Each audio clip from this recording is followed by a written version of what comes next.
Historical Society. We're here in the Irvington neighborhood of Indianapolis, Indiana, and over my shoulder behind me is the 1910 house of architect Leighton Allen. Leighton and Cordelia Allen lived here, and they were the first owners. And Leighton Allen designed the house, and of course one of the prominent things you'll notice is that the base of the chimney and parts of the porch are kind of encrusted with boulder stones. And there are a number of these houses around Irvington. There's probably a good dozen or so that have pretty prominent use of boulder stone. Right here on the North Circle where we are, by the Methodist Church, just north of Washington Street, on Audubon Road. Across the way, on the other side of the North Circle here, there's a house with a boulder stone porch and foundation. And just up the street from it is another house that the first floor is entirely boulder stone, and it has a boulder stone fence. And further down south on Audubon Road, by the South Circle where the park is, there are several houses there. So the question comes up, why are these houses, why do they have this boulder stone features to them? And where does this idea come from? Well, the house behind me is, of course, an arts and crafts bungalow. And it's really one of the great houses in that style here in Irvington. And of course, one of the ideas of the arts and crafts movement is to, I'm getting serenaded by the church bells here. One of the great things about the arts and crafts movement was to make a house out of local materials, if you could at all.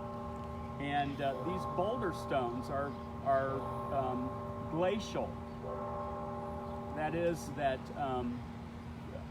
during the ice ages, the glaciers came down south, about just a little bit south of present-day Indianapolis. And when over the eons, when they were pushing the soil and flattening the earth, they were moving stones, and a lot of these were granite stones that normally, would not be found here. We're known for limestone.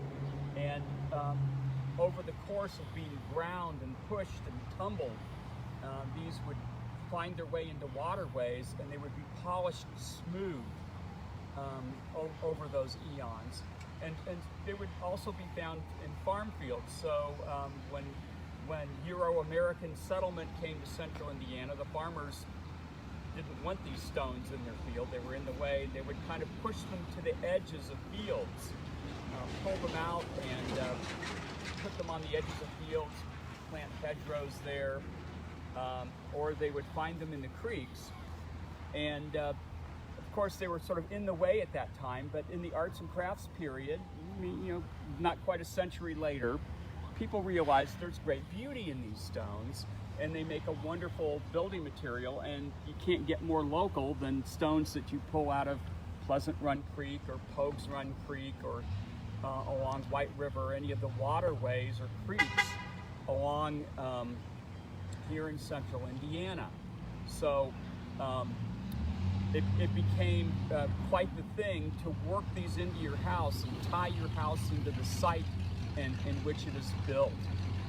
In northern Indiana, it's kind of central northern Indiana, Marshall County, for example, the glacial stones you'll find there were much bigger, and there were crews that were very proficient at splitting them in half and then putting the split face facing out, and you'll find a good number of houses and buildings built out of that split boulder stone up that way. And of course, this is not unique to Indiana. You'll find it in any of the states, the northern states where the glaciers provided this kind of glacial till and moved these stones around. New York State, Ohio, Pennsylvania, you'll find a good number of these boulder stone houses like this.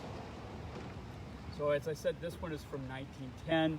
This trend continued until basically the bungalow era ended in about 1930s. So after that, it was no longer quite as popular as it was, and the trend was more towards a more finished, more polished look, if you will, for houses. and the Boulder Stone idea kind of fell out of popularity. So as you wander around Irvington, or for those of you from out of state, if you recall walking around Irvington, or go ahead and get on Google Street View and look around Irvington, you'll see these Boulder Stone houses. That's where this idea came from, and that's why you will see so many of them around the neighborhood. So that's all we have for today. I'll put up our sign here. This is how you access our website and make a donation. Also, you will find that we are doing pre-sales of my book, Greater Irvington Part 2, or Mark II, I guess you'd say. It's the new edition of my Greater Irvington architecture book that you can pre-order. So many of these things that I've mentioned at these talks, many of the houses, buildings, places, the ideas such as the Boulder Stone, they're all mentioned in these books and in the book, and you can have that on your coffee table to enjoy and refer to at your leisure. So please go to our website, check that out, and order your copy. And we'll see you next time, everyone. Have a great and happy Halloween. I guess I'll see you on Halloween next week. Take care, everybody. Bye-bye.